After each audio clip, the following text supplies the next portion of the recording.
C'est l'heure de votre émission, le débrief sur Média TV Afrique. Très heureux de vous retrouver pour décortiquer ensemble l'actualité liée au continent. Le 27 décembre prochain, les Nigériens seront appelés aux urnes dans le cadre du premier tour de l'élection présidentielle. Couplée aux législatives, la liste des candidats à l'élection présidentielle est désormais connue. La Cour constitutionnelle a validé 30 dossiers sur les 41 dossiers déposés. Va-t-on alors assister à des élections libres et transparentes? Cette flopée de candidats à la présidentielle va-t-elle faciliter l'exercice démocratique dans le pays? Nous en parlerons en première partie d'émission. Après la Guinée-Conakry et la Côte d'Ivoire, c'est au tour des Burkinabés d'élire leur président et député ce dimanche 22 novembre 2020. 13 candidats sont en lice pour la course au fauteuil présidentiel, dont l'actuel président Roch Marc Christian Kaboré qui brigue un second mandat. Quels sont alors les enjeux de ce double scrutin sur fond de crise sécuritaire? On en parle sur le plateau du débrief avec mes invités du jour. Mamadou Thior, journaliste, analyste politique. Merci d'avoir répondu à notre invitation. Merci Régis de m'avoir invité et merci d'être de retour sur votre plateau. Et en face de vous, Charles Faye, journaliste, chroniqueur au groupe Futur Média. C'est un plaisir de vous recevoir sur le plateau du débrief. Pareil pour moi. Alors, je le disais, élection présidentielle au Niger, une élection assez particulière au vu du nombre de dossiers de candidatures retenus par la Cour constitutionnelle. 41 dossiers ont été déposés, 30 retenus. Le président sortant, Mahamadou Issoufou, dit ne pas vouloir briguer un troisième mandat.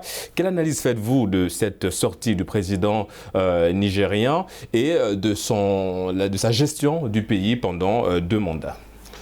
D'abord, la première, c'est qu'il ne peut pas faire autrement. Il est obligé quand même, compte tenu de la Constitution, de ce que recommande la Constitution, voire même l'oblige la Constitution. La deuxième chose, totalement historique, c'est qu'il ne prendrait pas le risque à se faire déposer comme l'a été son prédécesseur. Donc il a bien appris la leçon.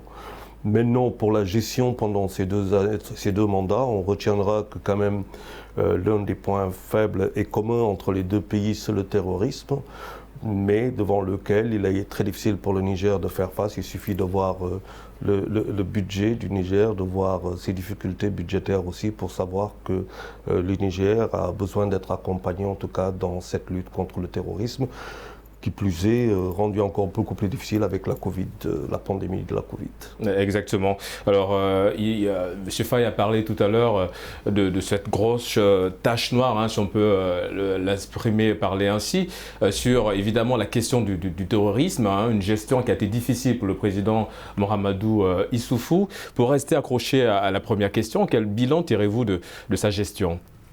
Oui, il faut dire qu'un bilan mitigé parce que beaucoup de militaires nigériens et de forces de défense et de sécurité de manière générale ont péri dans un peu cette croisade contre le terrorisme. Rappelez-vous quand on a vraiment, en marge d'une visite du président français, on a des dizaines de soldats nigériens. À cette époque, la colère grondait dans tout le pays. Et moi, j'avais même peur pour le régime de Issoufou. Parce que bon, un peu ce qu'on appelle un peu cette zone des 3 frontières entre le Mali, le Burkina et le Niger, bon, cette zone était devenue une zone de no man's land. Ils ont fait beaucoup d'efforts ces derniers mois, mais il fut un temps où ça leur échappait, honnêtement. Bon, avec la pandémie de la Covid ou du Covid-19 faisant, dire que peut-être les terroristes ont un peu lâché du lest, mais aujourd'hui, quand on le voit, la sécurité l'emporte sur toutes les autres priorités, parce que c'est un nœud gordien dans ces 3 pays-là. Heureusement que la communauté internationale est là pour aider. Mais juste pour rajouter par rapport à ce que Charles disait par rapport au 3e mandat, que Issoufou ne peut pas briguer, il le sait, il ne peut pas briguer le 3e mandat parce que Tandial a essayé, on a vu les conséquences. Et ce qui est intéressant dans le cas du Niger, depuis qu'ils ont commencé un peu le processus de démocratisation au début des années 90, à chaque fois qu'ils se sont chamaillés les politiques, les militaires sont venus faire le coup d'État pour régler le problème et leur remettre le pouvoir. Ça s'est passé en 1996 avec le coup d'État du général Ibrahim Baré Maïnassara. Lui, venu en Messie, juste un an après, il se transforme assoiffé de pouvoir. Il a fallu que notre colonel, cette fois-ci, Daouda Malamanké, et c'est lui qui a remis un peu le processus démocratique sur les rails, qui a permis à Tania, qui est un militaire comme lui d'ailleurs, mais Tania, à la fin de ces 2 mandats, c'est lui d'ailleurs qui a théorisé en premier cette histoire de 3e mandat. Et ce qui est intéressant dans le cas du Niger, on a vu que les institutions ont résisté, parce que l'Assemblée nationale, qui était favorable au président en place, a dit niet, il n'est pas question de 3e mandat. Exactement.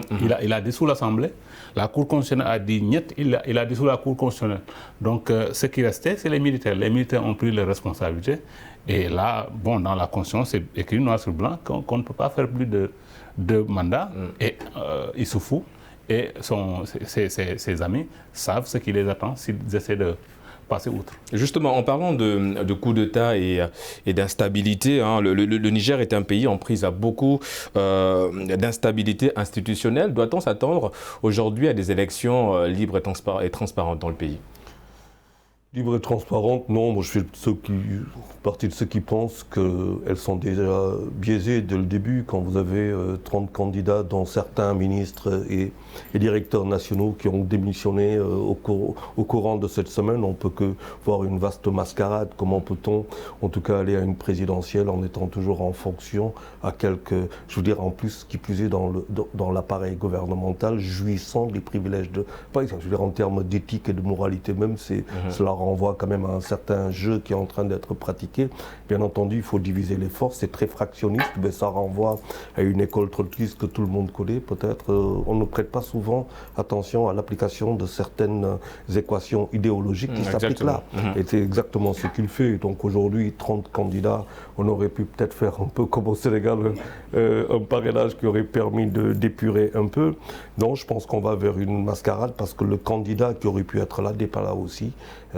Hama qui n'est pas là, et je pense que de ce écarté, on aura l'occasion d'en parler tout au long de cette émission. C'est une mascarade à mon sens. Vous partagez cet avis, on va dire une élection déjà gagnée d'avance? Non, pas gagnée d'avance, parce que quand même, c'est vrai, comme l'a dit Charles, Hama n'est pas là, on va l'aborder. Et on sait que c'était lui qui avait la faveur des pronostics. Mais bon, les habitués sont là. Mahaman Ousmane, qui a été président, le premier président démocratiquement élu, Boubacar Sissé, l'ancien premier ministre. Mais bon, cette pléthore de candidats, quand même, ça pose un problème. Je pense que ça justifie le parrainage instauré dans certains pays. Parce qu'il y a beaucoup de candidats qui sont farfelus et qui ne sont là que pour amuser la galerie. Bon, diriger un pays, c'est quand même une chose assez sérieuse pour prendre le premier venu. Je pense que il y a des efforts à faire de ce côté-là. Si peut-être le pouvoir, comme on le voit dans certains pays, encourage certaines candidatures farfelues pour émietter un peu les voix de l'opposition, c'est pas bien. Je pense qu'il faut aller à une élection avec vraiment l'esprit d'un gentleman agreement, c'est-à-dire l'esprit fair play.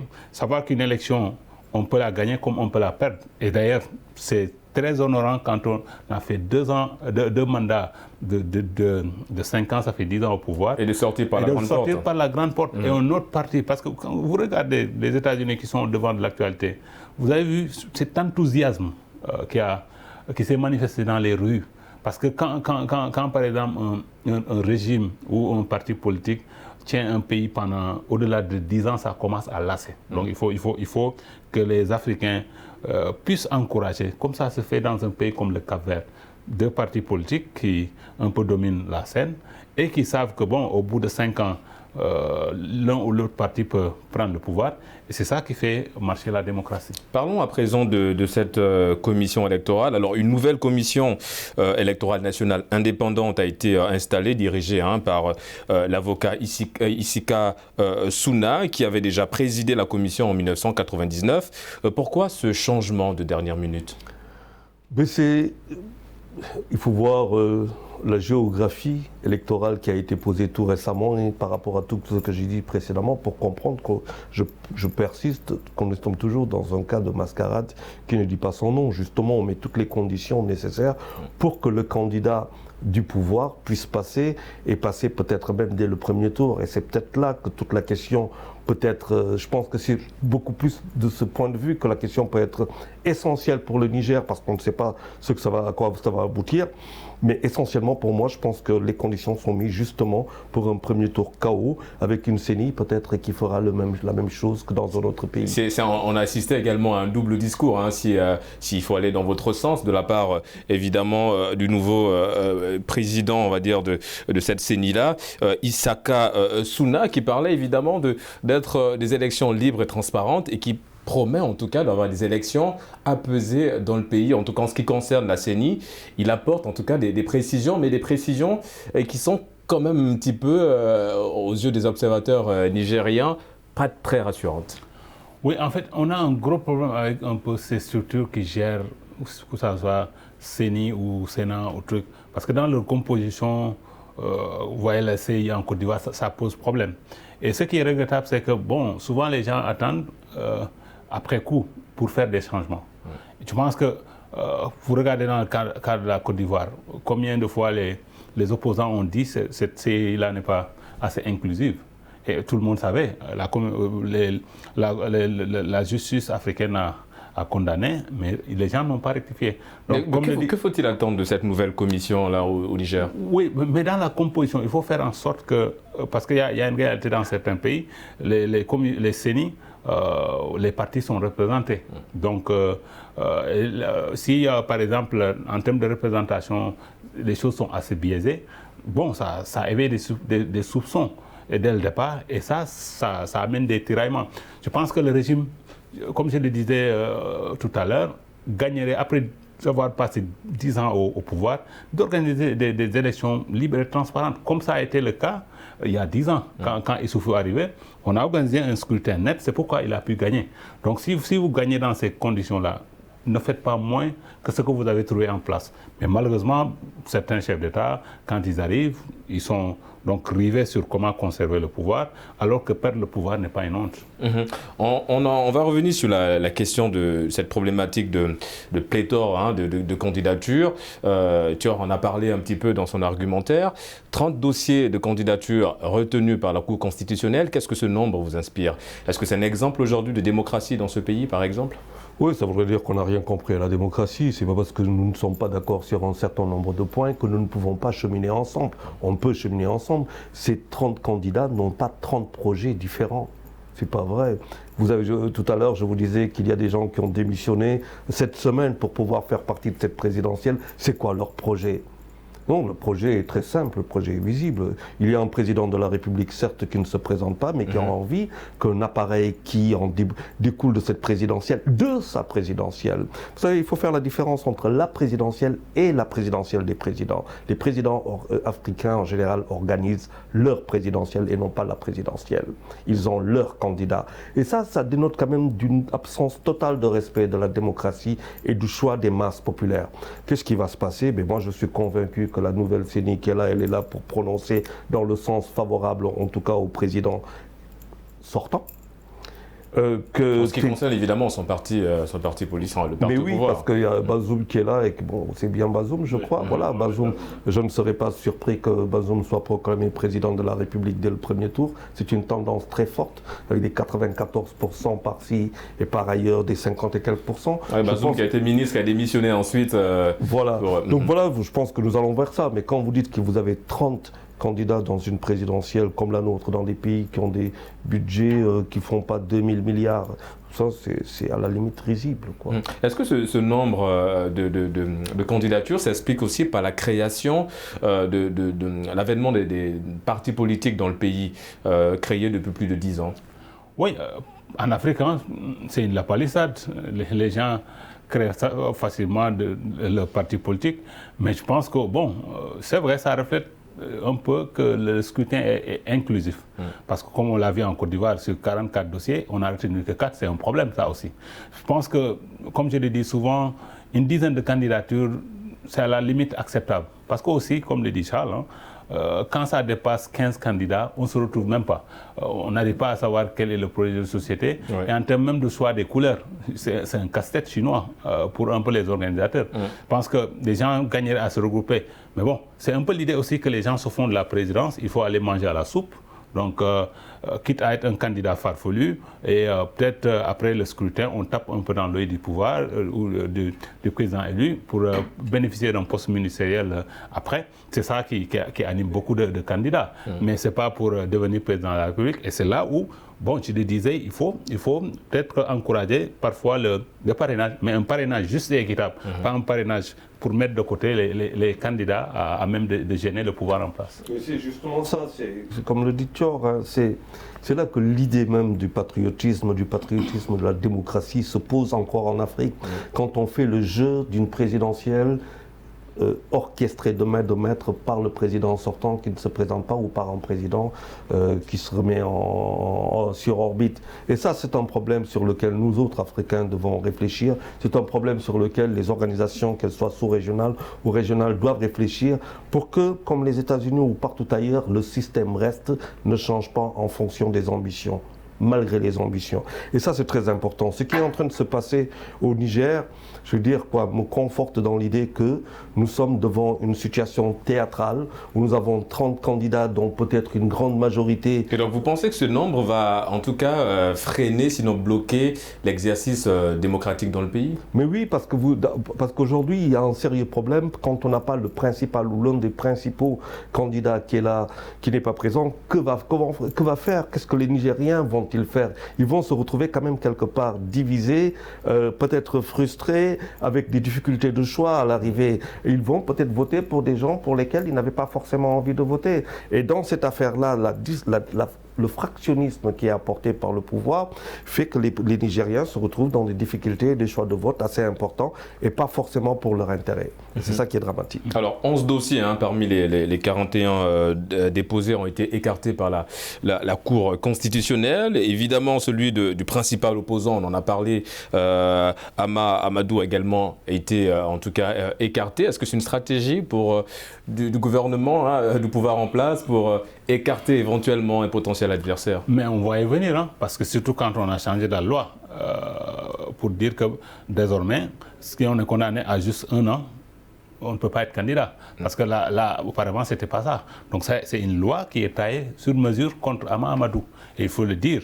Rappelez-vous, il y a 5 ans face à Issoufou, Ama Amadou, et c'est là où, honnêtement, bon, il faut saluer la justice nigérienne. Parce que justement, cette justice, elle a servi, en tout cas, en disant que, évidemment, le fait que le dossier de Amadou soit écarté, c'était pour rendre justice, justice réclamée par le peuple. Parce que c'est une loi qui a été votée. Cette affaire est qualifiée de politique, et bon, je ne suis pas loin de le penser, l'affaire de bébé volé, qui poursuit Ama comme un boulet depuis l'arrivée de Issoufou. Et quand on voit comment ils ont changé la loi expressément pour préparer ce qui se passe présentement, je veux dire que bon, Ama aussi devait savoir, il a duré en politique, mais il a fait beaucoup d'erreurs. Moi, je me rappelle que tout jeune Premier ministre à l'époque, en 1996, Mahaman Ousmane, qui était le premier président démocratiquement élu, qui a grillé en moins de 2 ans 3 premiers ministres, en avait fait son 4e Premier ministre. Mais qu'est-ce qui s'est passé? Au lieu de se préoccuper de l'intérêt du Niger, ils étaient là, lui et le président, à se chamailler au point de provoquer le fameux coup d'État du général Baré Maïna Sara. Donc c'était la première grosse erreur que Ama. Et Ama, normalement, s'il avait un peu ce bagou politique, aurait pu gérer ce premier mandat de Mahaman Ousmane. Et puis bon, à la limite, après Mahaman Ousmane, récolter un peu les gains de son compagnonnage. Mais malheureusement, bon, ils ont fait beaucoup d'erreurs. Et moi, depuis lors, je dis, Ama, cette erreur-là le poursuit comme un boulet aussi. Parce que quand vous regardez, il a été plusieurs fois faiseur de roi. Même quand Tandja a été élu en 1999, c'est lui. Il s'est impliqué vraiment corps et âme pour faire élire Tandja. Mais vous voyez, Tandja qui voulait un 3e mandat, l'a fait mettre en prison en 2008. Et ça aussi, c'était une façon de lui dire, après moi, ce ne sera pas toi. Et justement, le dossier de Ama Amadou écarté, quelle avenue politique pour ce leader de l'opposition? Je pense que c'est sa dernière chance. C'était sa dernière chance, et les gens l'ont bien compris d'ailleurs. je ne le vois pas peut-être dans 5 ans être candidat. Parce que là, avec son âge, là, on trouve, à moins d'être un autre Alpha Condé en Guinée où au-delà de 80 ans, on peut être candidat. Donc là, je pense qu'il a grillé sa dernière carte, malheureusement. Et cette bataille-là, c'était une bataille politique qu'il fallait mener bien avant 2020. Malheureusement, bon, c'est bobo de santé depuis 2015.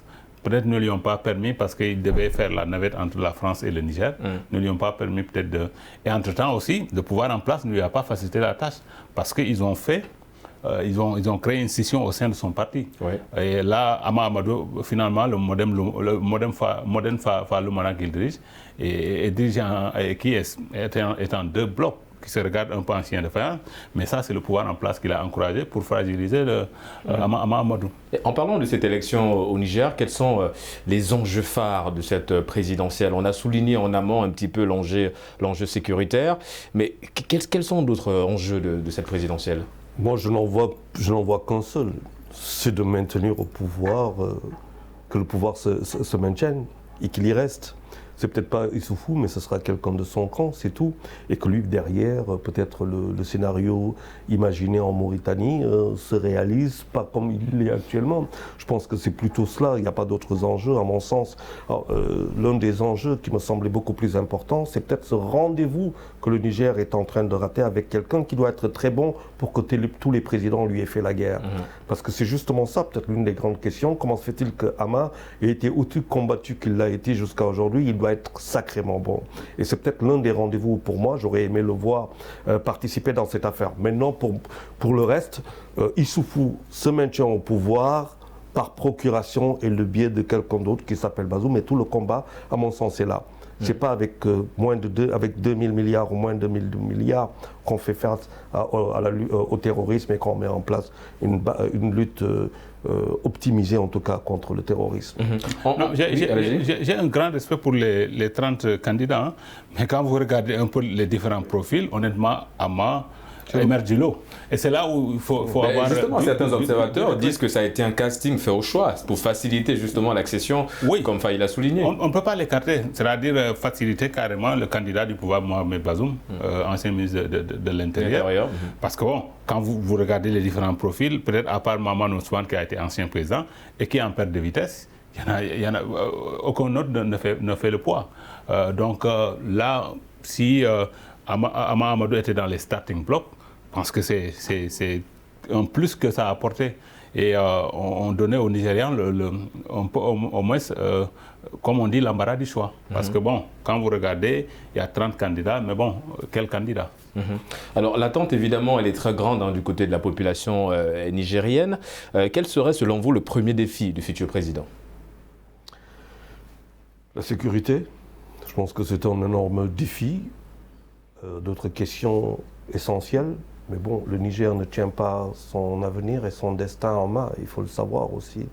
Le Niger aujourd'hui, quand même, si la France aujourd'hui a son gaz, a son chauffage et tout cela, la France doit beaucoup au Niger. Et ça, c'est une politique de rupture, une politique de souveraineté, une politique de choix, je veux dire optimisée, que le Niger ne peut pas se permettre. Donc je vois aujourd'hui le Niger totalement accroché quand même à cette puissance française qui lui accorde via le G5, en tout cas maîtrisé de maître, une certaine survie du point de vue sécuritaire, pour la seule et simple raison que le pays est si vaste, si grand, qui pose un véritable problème avec une densité à l'intérieur et des divergences ethniques assez fortes. Je pense que le Niger, c'est un grand problème pour le président à venir. Pour le président à venir, je veux dire pour le président en place, autant dire les choses comme ça, qui mettra en chose et qui devra peut-être très rapidement en tout cas aller chercher les ressources nécessaires auprès des partenaires étrangers pour pouvoir faire face au terrorisme qui va frapper davantage. Justement, est-ce qu'aujourd'hui le Niger est devenu le terrain de combat de la lutte contre le terroriste? Bien sûr, et je pense que je dirais que la sécurité 3 fois, c'est la priorité numéro 1, parce qu'on ne peut rien faire sans faire en sorte de pacifier un peu les frontières nigériennes. Et ça c'est un vrai problème. La gestion minière aussi, c'est plus de transparence dans la gestion minière, parce que jusque-là, quand vous regardez l'uranium nigérien qui ne profite pas aux Nigériens, il faut faire davantage d'efforts de ce côté-là. Depuis quand on l'exploite? Et quand vous regardez comme la RD Congo, le problème se pose dans pas mal de pays africains. Les sous-sols sont riches, mais on ne voit pas ce qui provient de ces sous-sols-là, qui profitent à une casse, à une rente de profitards au détriment de la grande masse. Je pense qu'il y a des efforts à faire de ce côté-là pour le prochain président. Et je ne le dirai jamais assez. Peut-être l'alternance pour essayer autre chose, parce qu'on a vu, Issoufou et ses hommes, pendant 10 ans, ils ont fait ce qu'ils ont pu. Donc, c'est les Nigériens qui vont décider, mais pourquoi pas une alternance pour essayer quelque chose d'autre? Évidemment, décision des Nigériens le 27 décembre prochain. Et c'est l'heure pour nous, messieurs, de marquer une courte pause. On se retrouve dans une poignée de minutes pour la deuxième et dernière partie de votre émission Le Débrief. A tout de suite sur Média TV Afrique.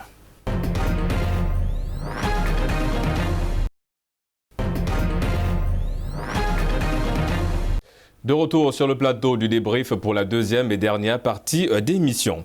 Nous allons tout de suite nous intéresser à l'élection présidentielle au Burkina Faso qui se déroule ce dimanche 22 novembre 2020. Les populations burkinabées sont appelées à élire leur futur président et député.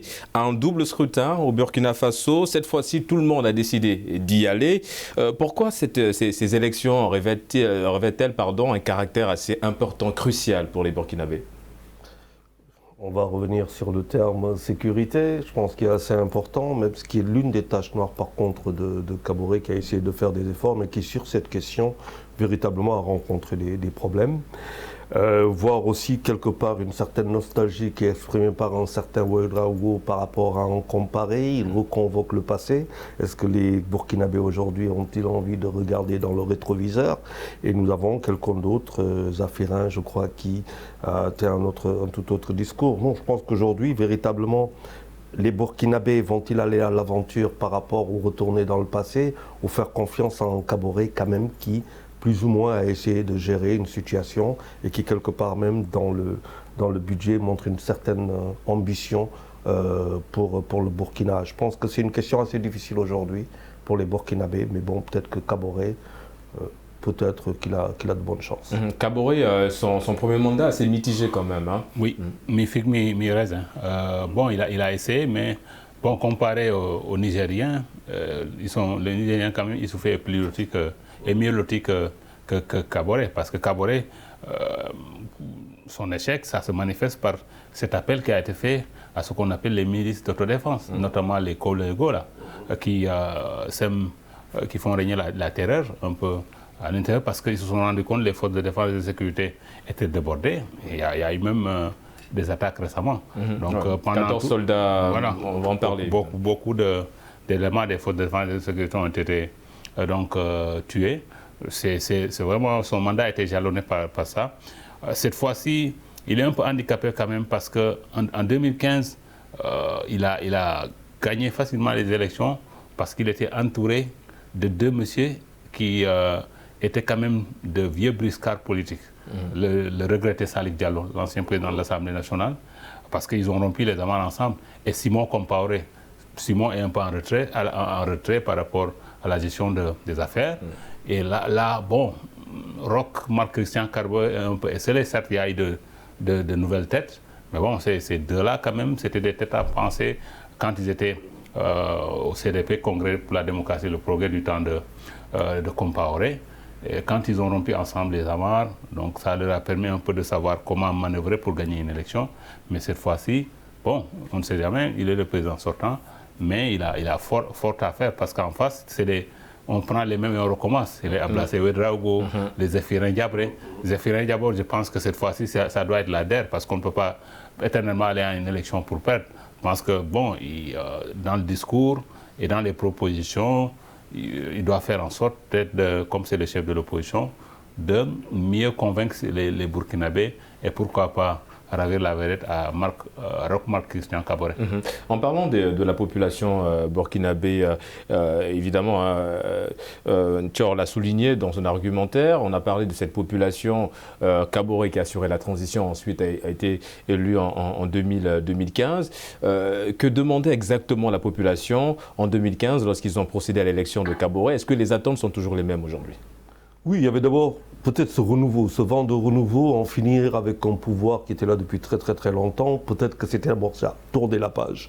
Et puis après, se retrouver quand même devant des aspirations populaires qu'il fallait satisfaire, sauf que sont arrivées deux choses. La première, c'est quand même le terrorisme qui bizarrement frappe aux portes du Burkina avec force et fracas, après le départ d'un certain Blaise Compaoré. Donc de ce point de vue-là, il y a des réflexions à mener. La deuxième chose étant, la Covid est venue quand même perturber tous les plans. Je pense qu'il y a deux rendez-vous qui ont été extrêmement difficiles. Donc pour les Burkinabés aujourd'hui, c'est sortir de cette crise-là. D'abord la première, et je ne pense pas que le terrorisme est une bataille de gagner, en tout cas dans les prochaines années. Je ne pense pas d'ici les prochaines années. Elle va s'installer, elle va demander beaucoup plus d'efforts. Et l'autre côté, d'autres combats étant sur le terrain médical, parce que là, le Burkina, quand même, du point de vue de la résilience, et par rapport à la Covid-19. Voilà, très touché, et par rapport aussi à d'autres maladies qui sont là. Je pense qu'il y a de véritables enjeux qui sont devant, pour lesquels les Burkinas sont très divisés aujourd'hui. Ils ne savent pas tellement ce qu'il faut faire. Ce qui me fait assez peur, c'est qu'on confonde la proie pour l'ombre, et qu'on aille chercher, par exemple, dans un passé, ou alors par rapport à des promesses qui ne sortiraient pas le Burkina de la vérité, qui est celle de la sécurité, à mon sens, celle de l'énergie, celle de la santé. Je pense que voilà des situations sur lesquelles les Burkinabés sont appelés à les réfléchir. Et à mon sens, il n'y a pas de proposition d'offre très forte avec des solutions adaptées et immédiates. Et c'est peut-être ça qui rend aujourd'hui les Burkinabés un peu circonspects. Et il y a aussi l'éducation. Il y a des centaines d'écoles fermées. Voilà. Et c'est des milliers d'enfants sacrifiés comme ça. Voilà, je pense que ça c'est des choses qui ne peuvent pas attendre. Parce que quand des enfants presque restent 3 ans sans pouvoir aller correctement à l'école, vous sacrifiez sous cette jeunesse-là. Je pense que c'est là où il y a urgence. Le prochain président du Burkina est attendu de ce côté-là. Parce que ces enfants-là sont appelés à construire le Burkina de demain. Mais bon, il faut que ces enfants-là aient un bon départ dans la vie, en allant à l'école comme il se doit. Mais bon, quand on voit toutes ces écoles fermées, parce qu'on ne peut plus se hasarder dans ces zones-là, c'est un problème. Évidemment, grand défi pour le futur président du Burkina Faso. Alors, les partis de l'opposition se sont regroupés et ont paraphé un pacte de bonne moralité qui stipule, je cite, « Peu importe les résultats de ces élections, ils doivent les respecter ». Qu'est-ce que cela vous inspire ? Mais c'est bien. Je pense que quand on regarde un peu ce qui se passe dans la sous-région, voir un peu cet esprit de fair play, c'est à encourager. Parce que les gens font des élections des moments de terreur, alors que les élections doivent être des moments de joie. C'est juste quelque chose qui se passe à un moment peut-être M. Bon, il faut que les gens se mettre dans la tête que c'est pas une guerre, c'est un truc pour choisir le citoyen à même de mener à bien les destinées de la nation. Je pense que c'est bien d'ailleurs qu'il paraphe ce document-là pour faire en sorte que, quand on le voit, l'actualité, je reviens toujours aux États-Unis avec ce Donald Trump qui refuse de reconnaître sa défaite. C'est un vrai problème. C'est-à-dire, il faut quand même, la démocratie est une affaire de gentlemen. C'est-à-dire, il faut savoir que, bon, quand on y va, même quand on est un président en exercice, se dire que je peux perdre. Mais partir en disant que je gagne ou je gagne, comme le disait Laurent Gbagbo il y a 10 ans en Côte d'Ivoire, ça pose problème. C'est ce qui nous amène dans des situations fâcheuses où il y a beaucoup de morts d'hommes. Une élection, un président en exercice doit se mettre dans la tête qu'à 60%, il part pour les pertes. C'est comme ça qu'il arrive à organiser un scrutin inclusif, transparent. Est-ce que ce pacte aussi, c'est une manière assez peut-être voilée de lutter contre les attaques terroristes? Quand on l'a rappelé, le Burkina Faso est toujours frappé par des attaques terroristes. Parce qu'évidemment, quand on parle de contestation, on va automatiquement à une crise post-électorale. C'est encore une instabilité que les terroristes peuvent en tout cas en profiter pour une fois de plus s'en prendre au pays. Mais c'est très intelligent. Je pense que c'est déjà une réponse. Ça veut dire quoi qu'il en soit, nous sommes tous unis contre le terrorisme. Et je pense que le Burkina, de ce point de vue, a donné une véritable leçon d'unicité, d'union par rapport à un mal exogène. Je pense que c'est une réponse très adaptée. La deuxième chose, c'est que c'est cet autre cadeau, si on peut le dire ainsi, démocratique qui est fait au peuple, malgré nos divergences, nous pouvons nous entendre autour d'une question essentielle. Mais voilà. Et ça, à mon sens, c'est très fort. Ça apaise aussi, ça apaise, ça permet de décrisper l'ambiance et d'amener les Burkinabés à oser aller voter en toute transparence, en toute liberté. Et donc, c'est une caution, à mon sens, qui est donnée, qui est un avertissement par rapport très fort par rapport au terrorisme, en disant quoi qu'il en soit, nous sommes unis. Et aux populations, écoutez, nous ne sommes peut-être pas d'accord tous, mais nous pouvons aller librement. Et ça, c'est très beau, je pense, comme démarche, en tout cas démocratique. Aller voter dans le calme et la tranquillité, en tout cas c'est le souhait aujourd'hui au Burkina Faso. Alors, qui pourra voter quand on sait qu'aujourd'hui certaines régions ne sont pas accessibles à cause, on l'avait souligné, des attaques terroristes dans le pays? Et c'est un vrai problème pour certains candidats parce que leurs fiefs sont concernés. Cette partie du pays où vous avez peut-être le plus de militants ou le plus de sympathisants. Et certains candidats l'ont signalé d'ailleurs que, bon, on peut dénoncer cela. Mais bon, on ne peut pas aussi... ça, c'est le pouvoir en place qui doit faire en sorte que, bon, même les déplacés puissent exercer leur droit civique. Parce que, bon, c'est vrai, c'est une situation où peut-être on ne peut pas ne pas organiser l'élection présidentielle. Parce que c'est arrivé à date et il faut forcément l'organiser, mais faire en sorte que, que le scrutin soit le plus inclusif possible. C'est-à-dire en faisant en sorte que les gens qui ont fui leur zone d'habitation puissent quand même s'inscrire sur les listes. Parce que si, par exemple, s'il y a cette zone-là, s'il y a 2 millions d'électeurs qui ne pourront pas voter, c'est quand même, quand vous rapportez ça au nombre total d'électeurs, c'est un problème. Mais justement, dans ce cas, est-ce qu'on peut parler d'une élection crédible quand une bonne partie de la population n'a pas accès au bureau de vote? Oui et non. Bon, parce qu'à l'impossible aussi, nul n'est tenu. Parce que forcément, le scrutin doit se tenir. Mais bon, c'est un peu la responsabilité du pouvoir en place de faire en sorte d'amoindrir un peu le nombre d'exclus un peu de ce scrutin-là.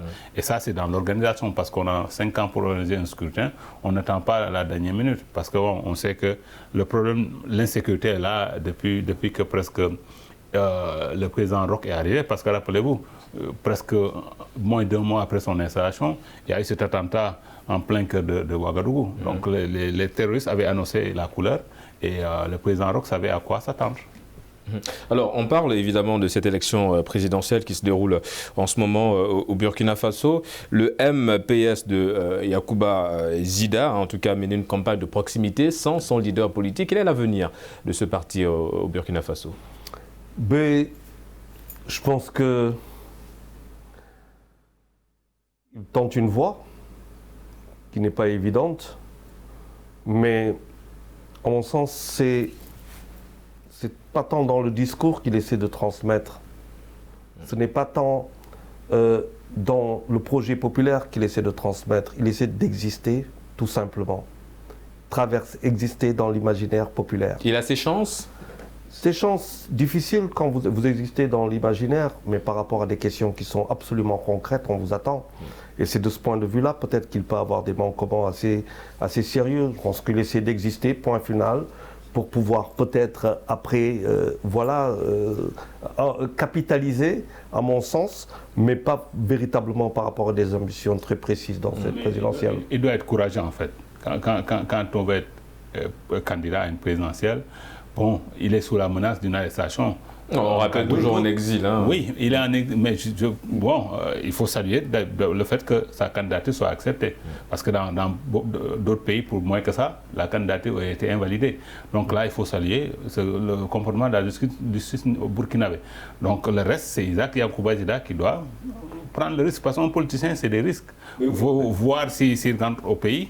Il a émis son choix, en tout cas, de rentrer au pays, mais c'est sans suite. Oui, mais il faut...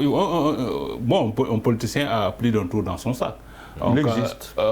C'est quoi? Si on vous refuse peut-être le passeport pour rentrer, prenez le risque d'aller dans un... Comme l'avait fait à l'époque Moïse Katumbi, aller dans un pays voisin à votre pays, essayer d'entrer par la voie terrestre. Tout ça, ça participe un peu au capital sympathie dont vous pouvez bénéficier. Et comme disait Charles, c'est un peu dans l'imaginaire. Je pense que c'est acquis tout double pour lui, parce que s'il fait un score ridicule, il risque de ne pas s'en relever. On parle évidemment de cette élection, ce possible second mandat de Marc-Christian Kaboré. Il a tendu la main à Blaise Compaoré, qui a évidemment lui également épousé le souhait de revenir au pays, quand on sait que Blaise Compaoré a une tonne de dossiers en ce qui concerne évidemment la justice. Est-ce que cette acceptation-là de la main tendue de l'ancien chef d'État ne va pas un petit peu coûter cher à Charles Kaboré, Christian ? Je pense qu'il a mesuré, contrairement à tous les autres candidats, c'est le seul qui a les renseignements généraux pour lui, c'est le seul qui peut avoir accès à des informations qui lui permettraient de faire le pas ou pas. Donc il a dû faire tout le travail nécessaire au préalable pour en venir. Et Ouédraogo, ne l'oublions pas, convoque aussi le passé avec Compaoré, qui est resté quand même, qui est resté très fort. Les Burkinabés ont du mal à couper définitivement. Oui, parce que la fracture sociale, elle est toujours là. Elle est toujours là, mais bon, c'est pas... Kaboré quand même a fait 5 ans, là où quelqu'un d'autre en a fait 28, donc c'est pas du tout pareil. Je pense qu'aujourd'hui, les Burkinabés doivent prendre leur destin en main et savoir couper le cordon ombilical avec un passé qui n'est plus d'actualité. Maintenant, Compaoré, qui est devenu entre-temps ivoirien, si je ne me trompe, je veux dire, devrait avoir cette décence toute particulière après avoir fait ce qu'il a fait à Sankara, après avoir fait tout ce qu'il a fait en 28 ans, rester dans un bon petit coin en Côte d'Ivoire et assumer son ivoirité. Élection présidentielle donc au Burkina Faso. Pour la première fois, la diaspora burkinabé pourra voter lors de ce scrutin. Ils seront ainsi plus de 23 000 à l'étranger sur les 7,8 millions d'électeurs. Une façon, selon vous, de mettre en place des institutions démocratiques de base après 27 ans de règne de Compaoré. Oui, c'est bien d'ailleurs de permettre à ces diasporas-là, parce que elles jouent un rôle éminemment important dans nos pays, notamment un peu au plan économique. Donc quand on les exclut, c'est un problème, ils ont leur mot à dire. Donc ce qui fait que quand vous prenez, nous parlons du Burkina, prenez la communauté burkinabé en Côte d'Ivoire, c'est énorme. Donc si tous ces gens-là arrivent à voter, c'est bien. Comparaison pour comparaison, moi j'ai dit, quand vous faites le point avec ce qui s'est passé en Guinée, avec Cellou Dalein, quand on a empêché les Guinéens du Sénégal de voter, j'ai dit Cellou, ces Guinéens étaient favorables à Cellou, qui sont estimés à peu près 1 million. Il dit, quand dès le départ vous êtes sûr de perdre 1 million de voix, mais c'est-à-dire que, bon, vous faites harakiri. C'est-à-dire un combat politique, il faut savoir bien le mener. Quand Alpha a pris cette décision-là, Cellou Dalein devait savoir un peu la suite des événements. Donc, pour revenir un peu au Burkina Faso, oui, la diaspora doit avoir son mot à dire. Et par rapport au message du président Marc-Christian Kaboré, il évoque à la fois Compaoré et il évoque Sankara. Je pense que souvent, ça peut brouiller les pistes des électeurs. Parce que bon, on sait ce qui s'est passé entre les deux hommes. Et aujourd'hui, d'ailleurs, on a réouvert le dossier Sankara. On sait, à tout moment, Compaoré, on ne sait jamais s'il remet les pieds au Burkina, on peut le juger. Parce que là, le dossier est toujours pendant devant la justice. Non, certainement, les candidats, il n'est pas le seul, parce que j'ai même entendu Jefferin Diabré évoquer Compaoré. Parce que rappelons-nous aussi, du temps de Compaoré, les prises d'otages se réglait un peu à Ouaga. Donc il avait un bon carnet d'adresses avec tous ses ravisseurs. Certainement, ils veulent peut-être qu'il leur donne un peu le secret. Comment se faisait-il qu'à l'époque, le pays était relativement épargné par le phénomène terroriste. Parlons de ce scrutin-là. Faut-il craindre des risques de fraude quand on voit que dans certaines régions, le nombre de cartes d'électeurs est plus élevé que la population, par exemple? Mais dès que le fait est établi, on sait à quoi on va. Je pense que dès que le fait est établi, quand on voit aujourd'hui la difficulté pour certains ou l'impossibilité pour certains de voter, c'est qu'il y a une compense forcément par ailleurs. Parce que bien entendu, si jamais aujourd'hui des zones étaient totalement dédiées, parce qu'on est dans une sorte de communautarisme, parce qu'il ne faut pas l'exclure aussi de nos réalités électorales, c'est que nous votons aussi par acte communautariste. Donc aujourd'hui, il faut voir ce qui s'est passé un peu partout. En Afrique, quand avec les déclarations de bureaux de vote qui ne sont jamais, je veux dire, entre les chiffres déclarés et la réalité du nombre, on est toujours à des marges assez importantes, parce que celui qui a la carte électorale, il y a la carte électorale telle qu'elle est déclinée et celui qui a sa propre carte électorale. Donc je pense qu'effectivement, comme toujours, cela se fait un peu partout en Afrique, avec l'impossibilité peut-être dans ces zones d'avoir des journalistes justement pouvoir accéder et de pouvoir faire tout un travail comme cela s'est fait depuis que le téléphone est intervenu. Avec cette sorte de, je veux dire, de quelques envoyés spéciaux ou des... Oui, parce que chaque candidat a ses représentants, observateurs dans les bureaux de vote qui relient en temps direct il y a cela, mais vous avez par ailleurs des cautions qui sont... comment dire, par certaines organisations sous-régionales comme la CEDEAO, ainsi de suite, qui vous envoient 100 et quelques personnes pour aller faire un travail dans 30 000 bureaux de vote, ce qui n'a aucun sens. Moi, je pense que de ce point de vue, si vraiment l'envie de frauder est là, s'il y a les moyens de frauder, si les moyens sont là, il sera très difficile d'avoir une élection libre et transparente. Le risque de fraude est élevé? Oui, on ne peut jamais l'exclure pour une élection, parce que même aux États-Unis, on parle de fraude. Mais au Burkina, ça peut s'expliquer aussi par le déplacement des populations qui viennent des zones où les populations ont été contraires à l'exil vers d'autres zones beaucoup plus clémentes. Ça peut expliquer peut-être que, bon, en termes de liste électorale, que les chiffres puissent augmenter. Parce que, bon, il faut forcément inscrire ces gens-là. Mais on ne peut pas toujours exclure cette intention, surtout pour le pouvoir en place, d'essayer d'utiliser des techniques pour peut-être passer ce qu'on appelle le coup KO. C'est un vrai problème, parce que quand on dit un scrutin, c'est un scrutin à 2 tours. C'est possible de gagner au premier tour, mais bon, il ne faut pas faire une fixation de dire que je vais gagner par tous les moyens au premier tour. Parce qu'il faut faire en sorte d'organiser un scrutin libre et transparent. C'est ça qui grandit le pouvoir en place. On a parlé évidemment de grandir le pouvoir en place, pour reprendre les propos de notre ami Thior. Alors, on a parlé des attentes de la population burkinabé. Le chômage et la pauvreté se sont accentués dans le pays, frappés, comme on l'a souligné en ouverture de cette émission, par la crise sanitaire, la Covid-19. Comment se relever de ça ?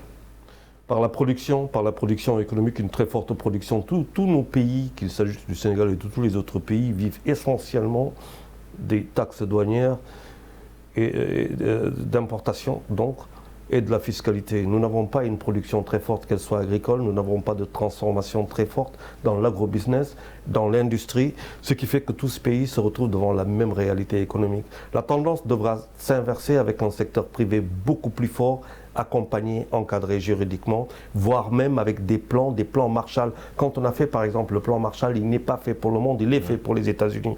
Il va falloir aujourd'hui peut-être qu'en Afrique, que ces États commencent à développer de tels plans pour pouvoir justement tenir et se développer à partir du secteur privé qui est le véritable moteur du développement.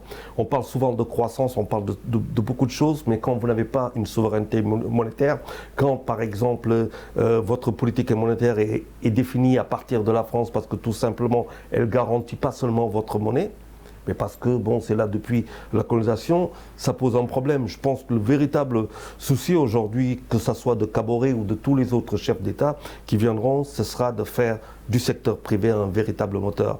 Et protéger le secteur privé vis-à-vis aussi des investissements étrangers qui arrivent, c'est bien de les voir venir, mais faudrait-il aussi qu'ils intègrent le secteur privé national dans la formation du capital.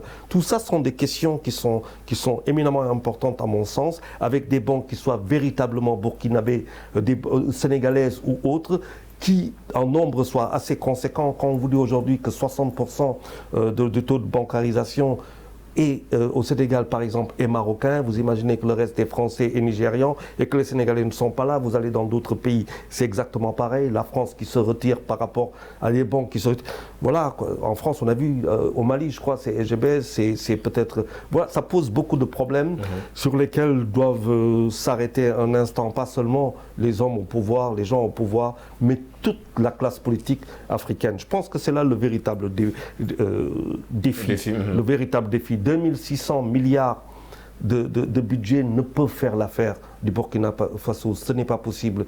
Ils ont mis 171 ou 175 milliards de francs dans la résilience, dans la lutte contre la Covid. C'est quasiment insuffisant. Ça montre combien quels sont les efforts que le Burkina devrait faire. En parlant d'insuffisance également, il y a plus de 2 millions de personnes qui sont actuellement en insécurité alimentaire à travers le pays. L'urgence, il est là.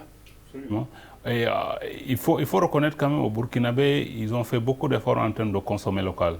À commencer par l'habillement, le faso d'Anfani, le fameux tissu là, et les siao de Ouaga qui attirent beaucoup de monde à travers le continent, le FESPACO.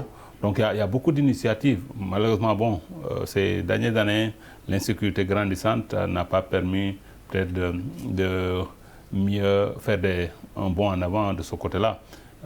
Mais bon, en termes d'agriculture, on sait que c'est un pays continental enclavé, mais les initiatives, quand vous avez la chance de visiter le pays, il y a beaucoup d'initiatives qui sont en train d'être menées dans le pays pour améliorer un peu le secteur agricole et d'autres secteurs porteurs de croissance.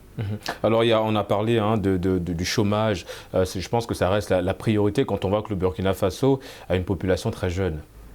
Oui, alors souvent la question de chômage est posée, la question d'employabilité non, les métiers d'abord. Je pense qu'il y a un problème de formation, un problème d'employabilité. Oui, comme on dit souvent, avant de créer l'entreprise, il faut créer d'abord l'entrepreneur. Voilà, bien sûr. Je pense que le véritable problème, c'est que je disais tantôt, c'est qu'on n'a pas créé les conditions de la production nationale, d'une forte production nationale. Vous ne pouvez pas avoir des jeunes qui ne sont pas formés. On ne demande pas aux jeunes de devenir forcément des professeurs, des banquiers, des médecins. Par contre, quand c'est un ouvrier, il doit être qualifié. Quand c'est un menuisier, il doit être qualifié. Quand c'est un maçon, il doit être qualifié. Il va falloir commencer peut-être par là la force ouvrière. Vous savez, les développements qui ont été faits partout ailleurs commencent toujours par une force. Et justement, chez nous, la jeunesse n'est pas une force ouvrière. Pas parce qu'elle n'a pas d'emploi, parce que tout simplement, elle n'a pas l'employabilité, elle n'a pas les métiers nécessaires qui lui permettraient justement de pouvoir devenir cette force. Très simple, vous regardez nos villes. Vous regardez nos villes et vous savez que partout où vous voyez du sable, c'est que vous avez des routes à construire. Partout où vous voyez du sable, c'est que vous avez des trottoirs à faire. Partout où vous voyez du sable, c'est que vous avez des pavés à faire. Partout où vous voyez des artisans, c'est que vous avez des banques artisanales à créer. Ça veut dire que c'est des évidemment, les défis sont très grands, en tout cas pour le Burkina Faso. Monsieur, nous sommes arrivés au terme de cette émission. Merci à vous, Mamadou Thior, journaliste, analyste politique, d'avoir participé à cette émission. Charles Faye, journaliste, chroniqueur au groupe Futur Média. Ça a été un plaisir de vous recevoir sur le plateau du débrief. Et c'est la fin de cette émission. On se donne rendez-vous la semaine prochaine pour décortiquer ensemble l'actualité liée au continent. Et d'ici là, gardez le sourire en compagnie de nos programmes.